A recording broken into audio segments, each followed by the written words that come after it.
요한계시록 21장.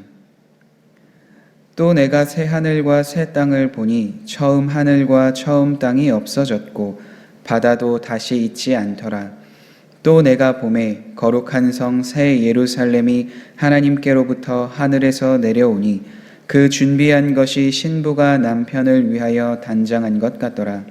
내가 들으니 보좌에서 큰 음성이 나서 이르되 보라, 하나님의 장막이 사람들과 함께 있음에 하나님이 그들과 함께 계시리니 그들은 하나님의 백성이 되고 하나님은 친히 그들과 함께 계셔서 모든 눈물을 그 눈에서 닦아주시니 다시는 사망이 없고 애통하는 것이나 곡하는 것이나 아픈 것이 다시 있지 아니하리니 처음 것들이 다 지나갔음이로라. 보좌에 앉으신 이가 이르시되 보라, 내가 만물을 새롭게 하노라 하시고 또 이르시되 이 말은 신실하고 참되니 기록하라 하시고 또 내게 말씀하시되 이루었도다. 나는 알파와 오메가요 처음과 마지막이라. 내가 생명수 샘물을 목마른 자에게 값없이 주리니 이기는 자는 이것들을 상속으로 받으리라. 나는 그의 하나님이 되고 그는 내 아들이 되리라. 그러나 두려워하는 자들과 믿지 아니하는 자들과 흉악한 자들과 살인자들과 음행하는 자들과 점술가들과 우상 숭배자들과 거짓말하는 모든 자들은 불과 유황으로 타는 못에 던져지리니 이것이 둘째의 사망이라.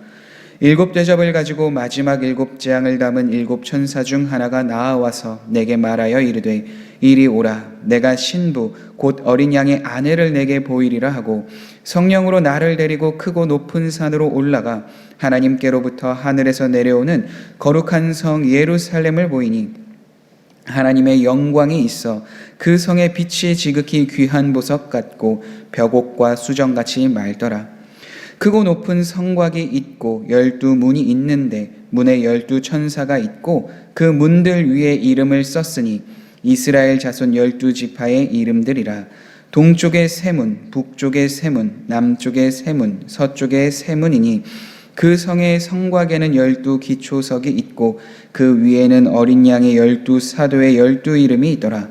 내게 말하는 자가 그 성과 그 문들과 성곽을 측량하려고 금 갈대자를 가졌더라. 그 성은 네모가 반듯하여 길이와 너비가 같은지라. 그 갈대자로 그 성을 측량하니 12,000 스타디온이요 길이와 너비와 높이가 같더라. 그 성곽을 측량함에 144 규빗이니 사람의 측량 곧 천사의 측량이라. 그 성곽은 벽옥으로 쌓였고 그 성은 정금인데 맑은 유리 같더라. 그 성의 성곽의 기초석은 각색 보석으로 꾸몄는데 첫째 기초석은 벽옥이요 둘째는 남보석이요 셋째는 옥수요 넷째는 녹보석이요 다섯째는 홍만호요 여섯째는 홍보석이요 일곱째는 황옥이요 여덟째는 노곡이요 아홉째는 담황옥이요 열째는 비취옥이요 열한째는 청옥이요 열두째는 자수정이라. 그 12문은 12 진주니 각 문마다 한 개의 진주로 되어 있고 성의 길은 맑은 유리 같은 정금이더라. 성 안에서 내가 성전을 보지 못하였으니 이는 주 하나님 곧 전능하신 이와 및 어린 양이 그 성전이심이라. 그 성은 해나 달의 비침이 쓸데없으니 이는 하나님의 영광이 비치고 어린 양의 그 등불이 되심이라. 만국이 그 빛 가운데로 다니고 땅의 왕들이 자기 영광을 가지고 그리로 들어가리라. 낮의 성문들을 도무지 닫지 아니하리니 거기에는 밤이 없음이라.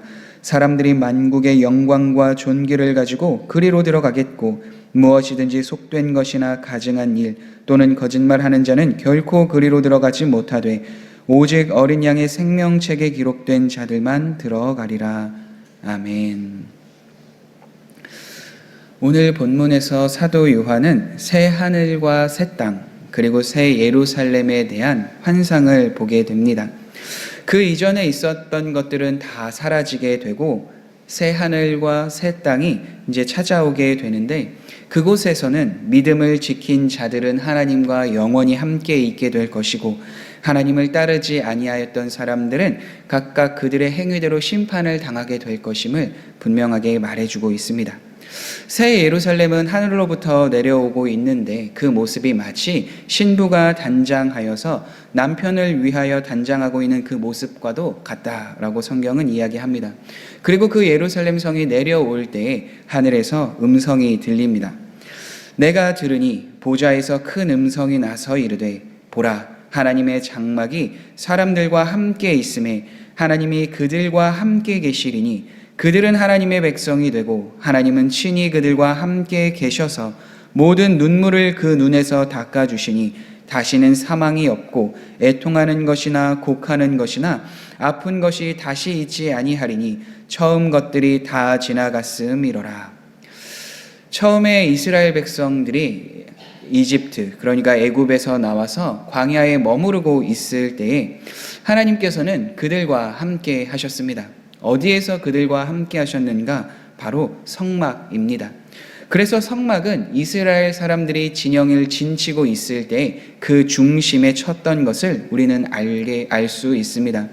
훗날 솔로몬의 성전이 완공되어서 그 후에는 그 성전에 함께 계시며 하나님께 드리는 그 예배를 받으시고 하나님의 영광이 그곳을 떠나지 않았습니다. 그런데 이스라엘 백성들이 계속해서 하나님 앞에 범죄함으로 인해서 하나님의 영광은 그 성전에서 떠나가게 되었고 그 성전은 결국 무너지게 됩니다. 그런데 그 일이 있기 전, 그러니까 성전이 아예 무너지기 전에 하나님께서는 예레미야 선지자를 통해서 훗날 다시 하나님과 언약을 맺고 그 하나님의 성전에 대해서 말씀을 하여 주셨는데요. 그것이 예레미야서 31장에 기록되어져 있습니다. 여호와의 말씀이니라. 보라, 날이 이르리니 내가 이스라엘 집과 유다 집에 새 언약을 맺으리라. 이 언약은 내가 그들의 조상들의 손을 잡고 애굽 땅에서 인도하여 내던 날에 맺은 것과 같이 아니할 것은 내가 그들의 남편이 되었어도 그들이 내 언약을 깨뜨렸음이라. 여호와의 말씀이니라. 그러나 그날 후에 내가 이스라엘 집과 맺을 언약은 이러하니 곧 내가 나의 법을 그들의 속에 두며 그들의 마음에 기록하여 나는 그들의 하나님이 되고 그들은 내 백성이 될 것이라. 여호와의 말씀이니라. 날이 이르게 되는 때가 오게 되는데 그때에 다시 이스라엘 백성들과 그 하나님의 백성들과 새 언약을 맺으신다 말씀하여 주셨습니다. 그리고 그 언약은 이제는 하나님의 법, 그것을 그들의 속과 마음에 두어서 다시 하나님의 백성, 그들을 백성 삼아 주시겠다라는 그 약속을 하셨습니다. 바로 오늘 본문에 말씀하여 주신 그 언약입니다. 그 언약을 이루심으로 성도가 누리는 은혜는 그렇다면 무엇입니까? 바로 이미도 구약 백성들이 경험하고 누렸던 하나님이 함께 하신다라는 그 은혜입니다. 그런데 그 은혜의 삶이 어떠한 삶으로 구체적으로 나타나는가? 바로 오늘 본문에 나와 있는 것처럼 그 성도들의 모든 눈물을 닦아주시고 애통과 곡하는 것, 아픈 것이 이제는 다시 있지 않을 뿐만 아니라 7절 말씀에 따르면 이젠 하나님의 상속자 그 은혜를 주신다고 말씀해 주셨습니다. 이러한 것들은 이기는 자, 그러니까 하나님을 믿고 따르는 성도들에게 주시는 새 언약과 약속입니다. 그렇게 하나님을 따르지 않는 자들에게는 그러한 은혜가 주어지는 것이 아니라 심판을 받게 된다, 성경은 이야기합니다. 그러니까 성도들과 구별되어서 하나님을 믿지 않는 자들은 그 은혜를 누리는 자리에 있는 것이 아니라 불과 유황으로 타는 못에 들어가게 된다, 영원한 심판을 받게 된다 말씀해 줍니다. 그러나 두려워하는 자들과 믿지 않은 자들과 흉악한 자들과 살인자들과 음행하는 자들과 점술가들과 우상 숭배자들과 거짓말하는 모든 자들은 불과 유황으로 타는 못에 던져지리니 이것이 둘째 사망이라. 그러니까 하나님을 믿고 따르는 삶, 그렇지 못한 삶의 결과가 이렇게 분명하다는 거죠. 그렇기에 초대교회의 성도들은 이 말씀을 듣고 큰 위로와 힘을 얻었을 겁니다. 왜냐하면 로마의 박해와 또 하나님을 믿지 않는 사람들로 인해서 고난과 역경을 매일 경험했기 때문입니다. 함께하고 있던 자들로 인한 그 힘듦뿐만이 아니라 계속해서 찾아오는 죽음의 위기 앞에서 그들의 믿음이 흔들리고 배교하는 사람들이 많아졌던 시대가 바로 그 로마 시대였기 때문입니다. 그래서 믿음을 끝까지 지키고 하나님을 바라본 성도들에게 주시는 이 큰 은혜가 무엇인지를 다시 깨닫고 알았을 때 처음 그들이 예수님을 믿었던 사랑이 떠올랐을 것이고 또 그 사랑을 통해서 계속해서 믿음을 지키며 살아가는 그 길을 그들이 걸어 나아갈 수 있었습니다.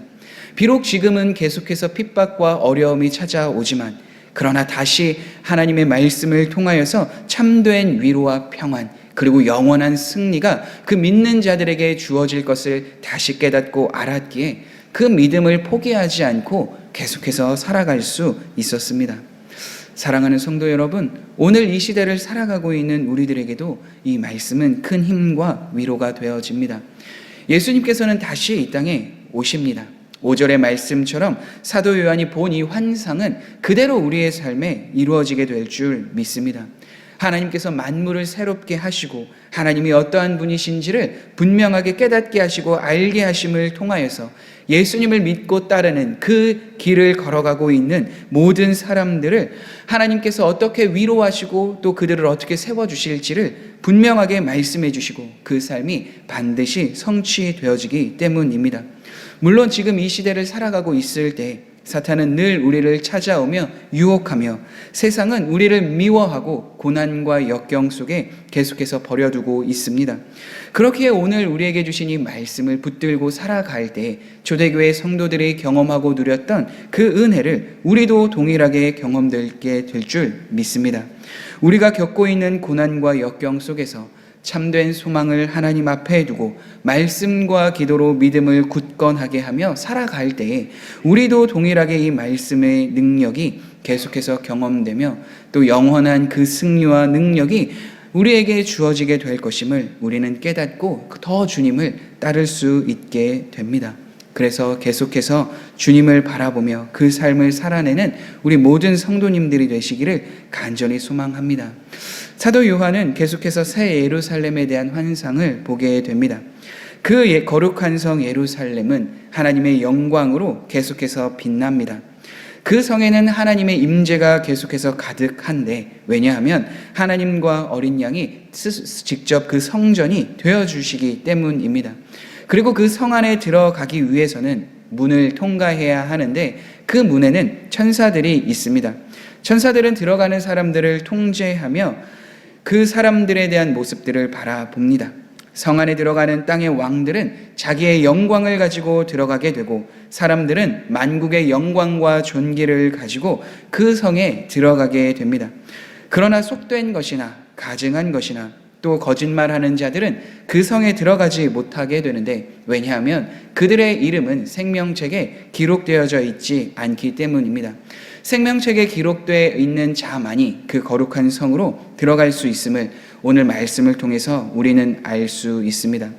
이처럼 하나님께서는 새 예루살렘 성을 준비하셨는데 그곳은 오늘 말씀에 따르면 안전하고 거룩하고 영화롭고 많은 사람들이 보기에 아름다운 곳입니다. 영원한 생명이 보장되어져 있고 하나님의 영원한 통치와 다스림이 있는 그 장소입니다. 그 장소가 누구에게 주어지는가? 이기는 자, 믿음을 끝까지 포기하지 않고 계속해서 주님을 바라보며 나아가는 자들에게 주어짐을 우리는 말씀을 통해 보게 됩니다.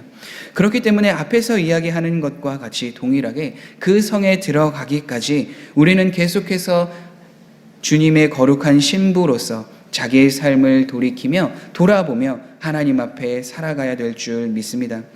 거룩한 성 예루살렘에 하나님의 영광이 머물고 있는 것처럼 하나님의 성도는 자신의 영광을 위해서 살아가는 존재가 아닙니다.